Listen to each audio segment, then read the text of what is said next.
Hi friends, శృతి reviews ఛానల్కి మీ అందరికీ స్వాగతం సుస్వాగతం. ఎలా ఉన్నారు అందరూ? ఈరోజు కార్తీక దీపం ఎపిసోడ్ రివ్యూతో మీ ముందుకు వచ్చేశాను. ఈరోజు ఎపిసోడ్ చాలా ఎమోషనల్గా, డ్రామాటిక్గా సాగింది. చాలా కీలక మలుపులు, అనూహ్య పరిణామాలు చోటు చేసుకున్నాయి. మా టీం ఎంతో కష్టపడి మీకు రోజువారీ సీరియల్ రివ్యూలను అందిస్తుంది. కానీ మీరు వీడియో చూస్తున్నారు, ఎంజాయ్ చేస్తున్నారు, కానీ లైక్ చేయడం మర్చిపోతున్నారు. మీకు తెలుసా, ఒక లైక్ మాకు ఎంత ప్రోత్సాహాన్ని ఇస్తుందో. కాబట్టి దయచేసి వీడియో చూడటం మొదలుపెట్టే ముందే ఒక్కసారి లైక్ బటన్ నొక్కండి. అలాగే రోజువారీ సీరియల్ రివ్యూల కోసం ఛానల్ని ఇప్పుడే సబ్స్క్రైబ్ చేసుకోండి. ఇంకెందుకు ఆలస్యం, ఈరోజు ఎపిసోడ్లో అసలేం జరిగిందో తెలుసుకుందామా? మన కథ ఈరోజు దశరథ్ ఇంటినుంచే మొదలవుతుంది. ఆ క్షణం అక్కడి వాతావరణం ఉద్రిక్తంగా ఉంది. దీప దశరథ్ని ఆపద్బాంధవుడిలా కాపాడినప్పటికీ ఆమె పట్ల జ్యోత్స్న కోపం రగిలిపోతోంది. దీప దశరథ్ని నాన్న అని పిలిచినందుకు జ్యోత్స్న ఊగిపోయింది. ఆమె మొహం కోపంతో ఎర్రబడింది. మీరు ఊహించగలరా? జ్యోత్స్న ఒక్కసారిగా దీపను కొట్టడానికి చేయి ఎత్తింది. అప్పటివరకు ప్రశాంతంగా ఉన్న కార్తీక్ ఆ దృశ్యాన్ని చూసి తట్టుకోలేకపోయాడు. మెరుపు వేగంతో జ్యోత్స్నను అడ్డుకున్నాడు. కార్తీక్ కళ్లల్లో నిప్పులు చెరిగే కోపం కనిపించింది. అసలు జ్యోత్స్నతో దశరథ్ని కిందపడకుండా కాపాడి మంచి చేసిన దీపను తిడతారా అంటూ గట్టిగా అరిచాడు. ఆ మాట వినగానే అందరూ ఒక్కసారిగా షాకయ్యారు. కార్తీక్ కోపం అక్కడ ఆగలేదు. సుమిత్ర వైపు తిరిగి, నా భార్యను మామయ్య కూతురా అని పిలిస్తే, నా భార్య తల్లి వచ్చి దీప నీకు పుట్టిందా అని అడిగితే నీకు ఎలా ఉంటుంది అని సూటిగా ప్రశ్నించాడు. సుమిత్ర ముఖంలో ఆ క్షణం ఏమాత్రం పశ్చాత్తాపం లేదు. ఆమె చురుకుగా లాగిపెట్టి కొట్టాలనిపిస్తుంది అంది. కార్తీక్ వెంటనే, అయితే నీ కూతురిని కొట్టు, దవడపళ్ళు రాలిపోవాలి అని తీవ్రంగా బదులిచ్చాడు. జ్యోత్స్న కోపంగా, బావా అని అరిస్తే కార్తీక్ చిరునవ్వుతో, బావకాదు, డ్రైవర్ అని పిలువు అని కఠినంగా బదులిచ్చాడు. ఆ మాటలకు జ్యోత్స్న ముఖం పాలిపోయింది. అయినా జ్యోత్స్న తన వాదనను ఆపలేదు. నాన్న అని పిలిచినందుకు దీప పుట్టుకను నేనేం అవమానించలేదే అని అమాయకంగా అంటుంది. కార్తీక్ ఆ మాటలకు మరింత చిరాకు పడ్డాడు. జన్మనిస్తేనే నాన్న అని పిలవాలని అన్నావు కదా అని గుర్తుచేశాడు. అప్పుడు శివన్నారాయణ కల్పించుకుని, ఎవరు పడితే వాళ్లు వరుసలు పెట్టి పిలవకూడదని జ్యోత్స్నకి మద్దతుగా మాట్లాడాడు. కార్తీక్ ఒక క్షణం ఆగిపోయి, ఎవరు పడితే వాళ్లు కాదు, దీపా నీ అంటూ అసలు నిజం చెప్పబోయి ఆగిపోయాడు. దీప నీ సొంత మనవరాలు అని చెప్పబోయి ఏదో తెలియని భయంతోనో పరిస్థితుల ప్రభావంతోనో మాటను ఆపేసుకున్నాడు. కార్తీక్ తన కోపాన్ని అణుచుకుంటూ, ఎలా పిలిచిందన్న విషయం పక్కన పెడితే చేసిన మంచి గుర్తించరా అని నిలదీశాడు. ఆ క్షణం అందరి చూపులు కిందపడి పగిలిపోయిన కాఫీ కప్పు వైపు మళ్ళాయి. కార్తీక్ ఆ కప్పును చూపిస్తూ, ఆ కాఫీ కప్ చూడండి ఎలా పగిలిందో. దీప మామయ్యను పట్టుకోకపోయి ఉంటే ఆ కాఫీ కప్ ప్లేస్లో మామయ్య ఉండేవాడు అని చెప్పాడు. ఆ మాటలకు అందరూ ఒక్కసారిగా షాకయ్యారు. కార్తీక్ ముఖంలో తీవ్రమైన భావనతో, అప్పుడు వినోదం చూసేవారా అని ప్రశ్నించాడు. ఆ ప్రశ్న అక్కడున్నవారి మనసుల్లో నిజంగానే ఒక కల్లోలం సృష్టించింది. ఫ్రెండ్స్, కథ చాలా ఆసక్తికరంగా మారుతోంది కదూ. ఇలాంటి ఎన్నో ఆసక్తికరమైన విషయాలు, అసలైన నిజాలు మీరు నిజంగానే ఈరోజు ఎపిసోడ్ చూస్తున్నారా అన్నంతగా కళ్ల ముందు కదలాడేలా నిజమైన కథనాన్ని మాత్రమే మేము అందిస్తాం. ఎక్కడా కల్పితం ఉండదు, అబద్ధాలు ఉండవు. ఇతర ఛానల్స్లాగా ఫేక్ కంటెంట్ అస్సలు ఉండదు. అందుకే మీ సపోర్ట్ మాకు చాలా అవసరం. ఈ వీడియోని ఇంకా లైక్ చేయకపోతే దయచేసి ఇప్పుడే లైక్ చేయండి.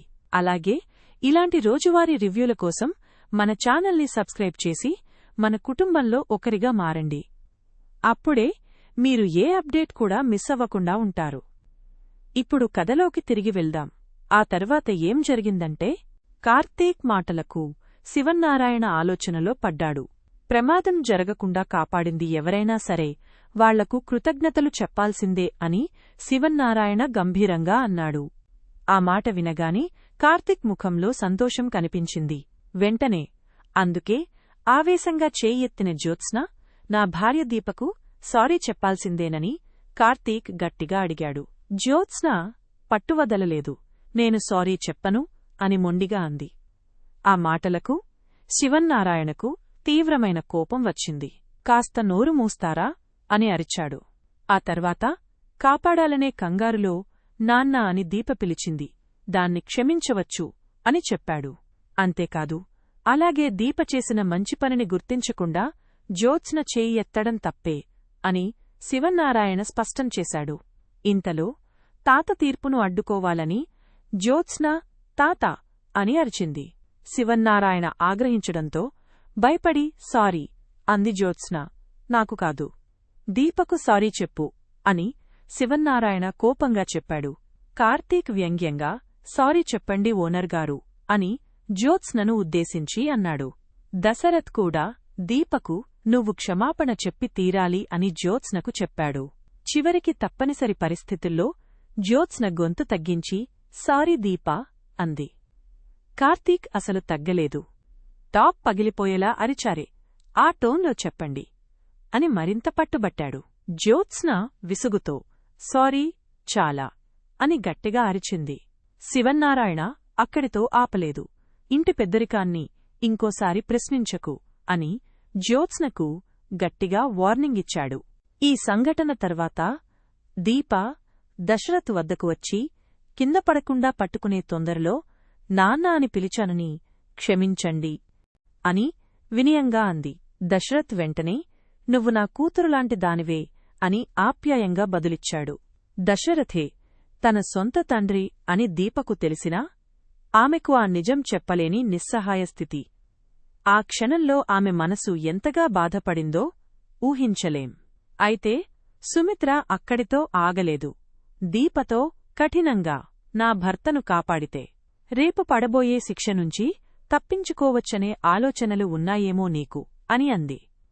ఆమె మాటలు దీపకు గుండెల్లో గుచ్చుకున్నాయి. సుమిత్ర పట్ల తీవ్రమైన కోపం వచ్చినా కార్తీక్ తనని తాను నియంత్రించుకుంటూ దీపతో సరదాగా కాస్తైనా నవ్వొచ్చుగా అంటూ ఆమె మనసు తేలికపరచడానికి ప్రయత్నించాడు. ఇంతలో ఒక అనూహ్య సంఘటన చోటు చేసుకుంది. శివన్నారాయణ ఇంటికి కాంచన, శౌర్య, అనసూయలు అడుగుపెట్టారు. వారిని చూసి పారిజాతం, జ్యోత్స్న షాక్ అయ్యారు. వీళ్ళెందుకు వచ్చారు అని ఆశ్చర్యపోయారు. శౌర్య చురుకుగా జ్యోత్స్న దగ్గరికి వెళ్లి హాయ్ జో, మా అమ్మతో మాట్లాడుతుంటే కాల్ ఎందుకు కట్టయింది అని అడిగింది. కార్తీక్ వెంటనే మధ్యలో కల్పించుకుని అది సిగ్నల్ ప్రాబ్లం శౌర్య అని కవర్ చేశాడు. శౌర్య అక్కడితో ఆగకుండా కార్తీక్, దీపలను చూసి హాయ్ నానా, అమ్మా అంటూ ప్రేమగా పలుకరించింది. ఆ తర్వాత దశరథ్ దగ్గరికి వెళ్లి తాతయ్య ఎలా ఉన్నావ్ అని అడిగింది. దశరథ్ ఆనందంగా, సంతోషంగా శౌర్యతో మాట్లాడాడు. జ్యోత్స్న మనసులో మాత్రం అసూయ రగిలిపోతోంది. వీళ్లు రావడం మంచిదైందని శౌర్యను అమ్మ చూసినా, తాత చూసినా చీకొడతారు అని అనుకుంది. కాని అక్కడి వాతావరణం జ్యోత్స్న ఊహించినట్టుగా లేదు. దశరథ్ ఎంతో ప్రేమగా కాంచనను రా చెల్లెమ్మ అంటూ పలుకరించాడు. ఇంతలో శౌర్య ముద్దుగా హాయ్ ముద్దుల తాత అంటూ శివన్నారాయణ దగ్గరికి పరుగెత్తుకుని వెళ్ళింది. కార్తీక్ ఒక క్షణం ఆపాలని అనుకున్నా తర్వాత తన ఆలోచనను మార్చుకున్నాడు. మనవరాలి కూతురిగా ఎప్పటికైనా దగ్గరికి వెళ్లాల్సిందే అని మనసులో అనుకున్నాడు. శౌర్యను భయపడొద్దని చెప్పి శివన్నారాయణ దగ్గరికి వెళ్లనిచ్చాడు. శౌర్య హాయ్ ముద్దుల తాతయ్య ఎలా ఉన్నావ్ అని శివన్నారాయణను అడిగింది.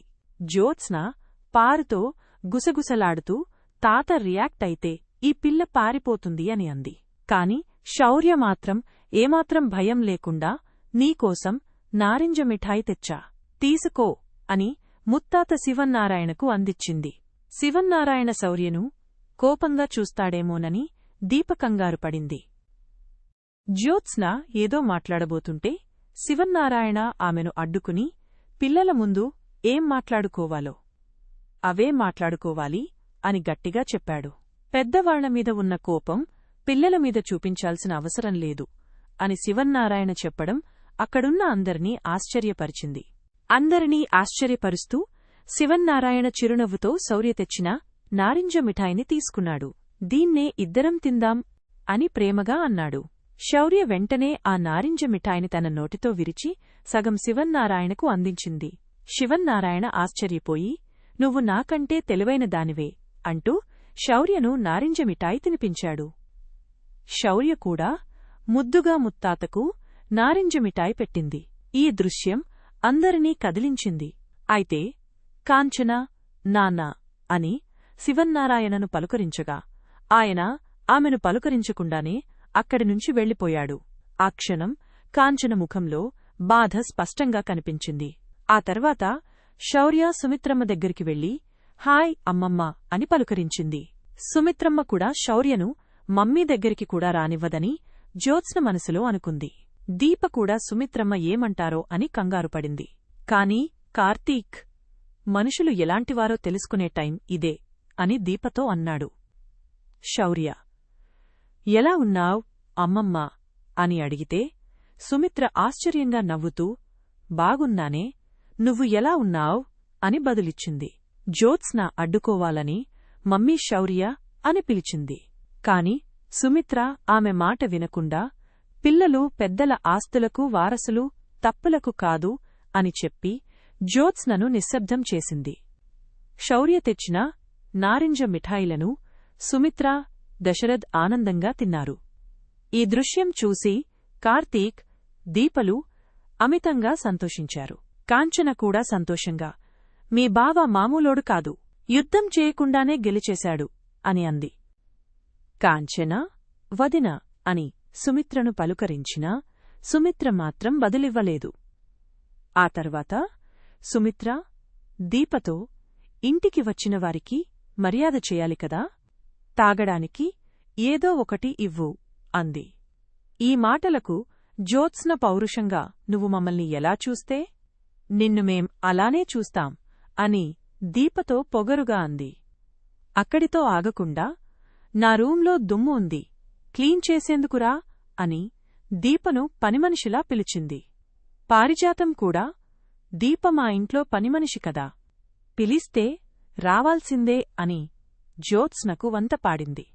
అనసూయ ఆశ్చర్యపోయి ఏంటి కార్తీక్ బాబూ ఇది అని కార్తీక్ వైపు చూసింది. కార్తీక్ కోపంగా దీనికి ఖచ్చితంగా సమాధానం చెబుతాను అని అన్నాడు. కాంచన దశరథ్తో నాన్న దగ్గరికి వెళతాను అంది. ఇంతలో దశరథ్ వీళ్లను ఇంటికి పిలిచి మంచి పని చేశావు అని కార్తీక్తో అన్నాడు. ఆ తర్వాత దాసు ఎక్కడ ఉన్నాడో తెలిసిందా? జ్యోత్స్నకు పెళ్లి జరిగేలోపు వాడు వస్తే బాగుంటుంది అని దశరథ్ చెప్పగా కార్తీక్ వస్తాడు, వెతుకుదాం అని బదులిచ్చాడు. ఆ తర్వాత సుమిత్ర, దశరథ్ శౌర్యతో సరదాగా మాట్లాడి ముద్దు చేస్తారు. తాను బాగా చదువుతున్నానని శౌర్య చెప్పగా వారు కొన్ని ప్రశ్నలు అడిగారు. శౌర్య ప్రతి ప్రశ్నకు సరిగ్గా సమాధానాలు చెప్పి వారిని ఆశ్చర్యపరిచింది. సుమిత్రమ్మ, అమ్మమ్మ పెద్దయ్యాక ఏమవుతావ్ అని అడిగితే శౌర్య చమత్కారంగా పెద్దదాన్ని అవుతాను అని పంచు వేసింది. ఆ మాటలకు దశరథ్ పగలబడి నవ్వాడు. సుమిత్రమ్మ మళ్ళీ నువ్వు బాగా చదివి ఏ ఉద్యోగం చెయ్యాలనుకుంటున్నావ్ అని అడిగితే శౌర్య ఆత్మవిశ్వాసంతో నేను కలెక్టర్ అవుతాను అని చెప్పింది. ఎందుకు అని సుమిత్రమ్మ అడిగితే శౌర్య చిన్నగా అమ్మకోసం అని బదులిచ్చింది. శౌర్య ఇంకా వివరిస్తూ అమ్మకు చిన్నప్పుడు కలెక్టర్ కావాలని ఉన్నా తాత కుబేర కోసం చదువు మానేసిందంట అని చెప్పింది. ఆ మాటలకు అక్కడున్న అందరూ ఆశ్చర్యపోయారు. శౌర్య, అదే అమ్మను నువ్వు చిన్నప్పుడు చూసి ఉంటే చదువు మానేయకుండా చేసేవాడివి. అమ్మ కలెక్టర్ అయ్యేది అని తన తాత దశరథ్ వైపు చూసి అంది. దశరథ్ ఆ మాటలకు కదిలిపోయాడు. నువ్వు కలెక్టరై అమ్మ కోరిక తీర్చు అని శౌర్యతో చెప్పాడు. ఆ తరువాత శౌర్య అక్కడ ఉన్న ఒక సింహం బొమ్మను చూసి సంబరపడింది. ఇది జ్యోత్స్న చిన్నప్పటిది అని దశరథ్ చెప్పాడు. సుమిత్ర అక్కడున్న బీరువాను తెరిచి జ్యోత్స్న చిన్నప్పటి జ్ఞాపకాలను శౌర్యకు చూపించింది. అమ్మ బాబోయ్, ఇన్ని బొమ్మలా అని శౌర్య ఆశ్చర్యపోయింది. సుమిత్ర ముసిముసి నవ్వులతో అది వేలెత్తి చూపించిందల్లా మేం కాదనకుండా కొనేవాళ్లం అని చెప్పింది. శౌర్య ఆ మాటలకు మా అమ్మానాన్న కూడా అలాగే కొంటారు, కాని నేనే ఏమీ అడగను అని అంది. ఎందుకు అని దశరథ్ అడిగాడు. అప్పుడు శౌర్య, మా నాన్న బైక్ కొనడానికి డబ్బు దాస్తున్నాడు. బొమ్మలు కొంటే అయిపోతాయి కదా అని అమాయకంగా, కాని ఎంతో పరిణతితో చెప్పింది. ఆ మాటలు దశరథ్ గుండెకు హత్తుకున్నాయి. ఆయన మనసులో, ఒరేయ్ మేనల్లుడు, నీకొచ్చిన కష్టానికి బాధపడాలో, ఇంతలా అర్థం చేసుకునే కూతురు ఉన్నందుకు సంతోషపడాలో అర్థం కావడం లేదురా అని బాధగా అనుకున్నాడు. ఫ్రెండ్స్, ఇది కార్తీక దీపం ఈరోజు ఎపిసోడ్లో జరిగిన కథనం. ఇదే ఫ్రెండ్స్ ఈరోజు కార్తీక దీపం ఎపిసోడ్ రివ్యూ. ఈరోజు ఎపిసోడ్ మీకు ఎలా అనిపించింది? నేను చెప్పిన వివరణ, నా కథనం మీకు నచ్చిందా? నిజంగా చాలా ఉత్కంఠగా సాగింది కదా. కథనంలో ఎన్నో కీలక మలుపులు, భావోద్వేగాలు ఉన్నాయి.